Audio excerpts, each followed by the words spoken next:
मागच्या वर्षी या दिवसामध्ये मका कोळपणी झाली होती मकाची, पण यावर्षी 1.5 महिना लेट झाला पाऊस यावर्षी डायरेक्ट. तर नमस्कार मित्रांनो, स्वागत आहे एका नवीन व्हिडिओमध्ये.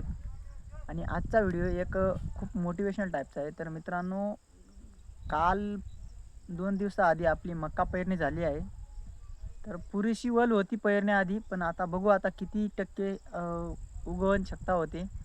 आणि पावसाने बघितलं तर 4-5 दिवसापासून दडी मारली आहे. म्हणजे जून महिन्यात 2च पाऊस पडले आमच्याकडे, तेवढ्यातच आम्ही पेरणी करून दिली. कारण की पण भरपूर पाऊस कमी असतो आमच्याकडे, त्याच्यामुळे लवकर जेवढी पेरणी केली तेवढं आम्हाला बरं वाटतं. कारण की पुढं पण मग पाणी वाचू करपतात पिकं.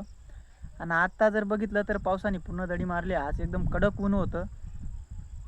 तर शेतकऱ्यांचं एकच म्हणणं आहे, फक्त बळीराजाने टायमावर यायला पाहिजे. आता बघू शकता तुम्ही, हे बघा हे कसं वातावरण आहे.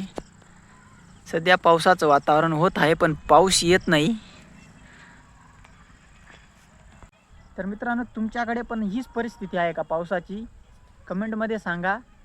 आमच्याकडे तर लय बेकार आहे पावसाची. मागच्या वर्षी या दिवसामध्ये मका कमसे कम 20 दिवसाचा झाला होता आणि कोळपणी झाली होती मकाची. पण यावर्षी अजून जमिनीमधून कोंब निघत नाही आहे. तो पण कसा निघतो पावसा वाचू.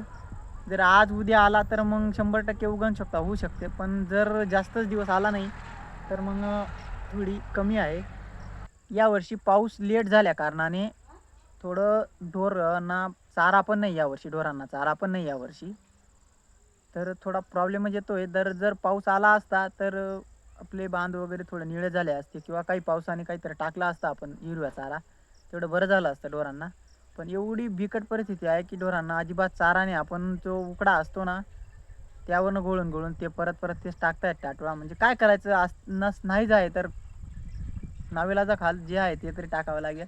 आणि विहिरीमध्ये पण पुरेसं पाणी नाही, त्याच्यामुळे निळं पण काही टाकता येत नाही.